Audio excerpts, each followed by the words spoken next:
Comment ? L'avantage de la jeunesse, c'est que ça passe. Oui, moi j'ai arrêté de vieillir, ça servait à rien. Rejet de la plainte de l'ordre. Rejet de la. Alors, en revanche, le professeur Christian Perronne, je voulais vous en parler. Parce qu'il y a le rejet de la plainte de l'ordre des médecins contre M. Perronne. La plainte déposée par le Conseil national de l'ordre des médecins en décembre 2020 contre Christian Perronne a été rejetée en première instance, c'était vendredi. Cette plainte avait été déposée pour des propos jugés controversés sur l'épidémie de Covid-19. Et il était ce matin chez Sud Radio, chez notre ami Berkoff. Monsieur Perronne. Donc je vous propose de l'écouter, parce qu'évidemment, personne n'en parle là encore.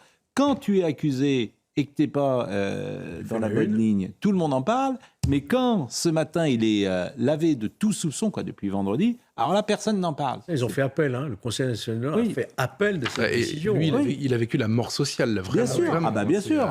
Bien sûr. Il est encore en poste. Oui, il est pas... mais il est infectiologue. Mais c'est comme le professeur Raoult. D'ailleurs, demain, à l'Élysée, vous aurez Delfrécy qui aura la Légion d'honneur, vous aurez... tous les membres du Conseil... bon, voilà. Et il y a les bons et puis les mauvais. Voilà. Qu'est-ce que vous voulez que je vous dise ? Il doit l'avoir déjà, la Légion d'honneur, Raoult. Monsieur, je ne suis pas sûr. Écoutez le professeur Perronne avec André Berkoff.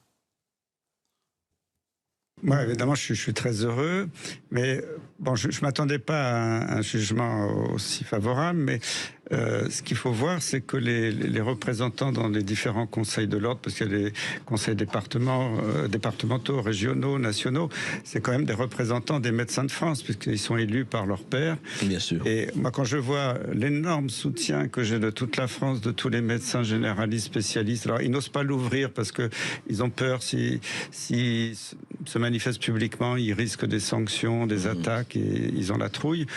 Mais je me disais, c'est pas possible. Il y a la majorité de la communauté médicale française qui me soutient. Et là, j'étais ravi de voir que le Conseil de l'ordre, c'était vraiment le reflet de la communauté médicale française. Il a été démis de ses fonctions quand même de chef de service fin 2020, suite au dépôt de plainte du Conseil national de l'ordre des médecins. Il devrait demander sa réintégration avec cette décision. C'est un cas très intéressant, Perronne, parce que moi, je me souviens d'avoir fait des débats avec lui au tout début du Covid. Il était très respecté, invité partout, etc. Bien sûr.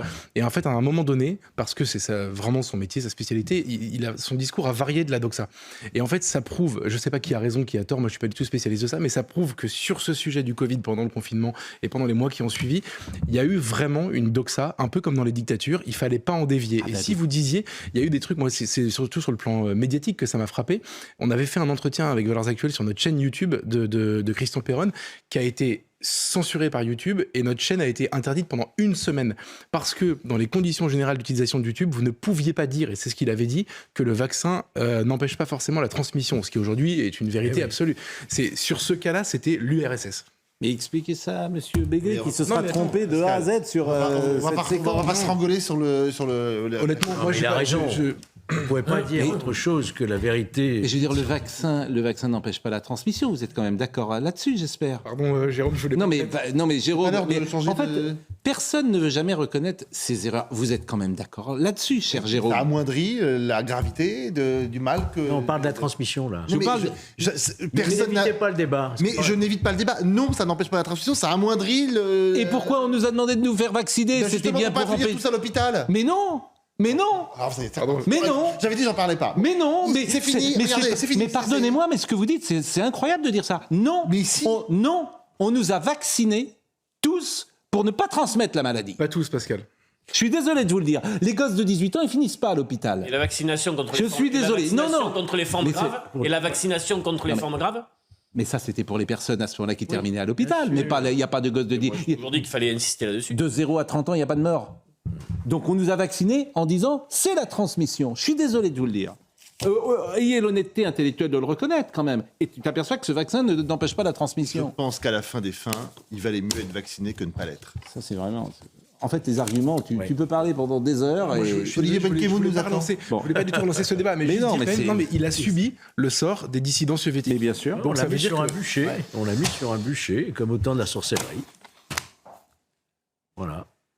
Toi, tu soufflais. Bon, Olivier Benkemoun. Non, mais on peut se tromper dans la vie, ça arrive régulièrement.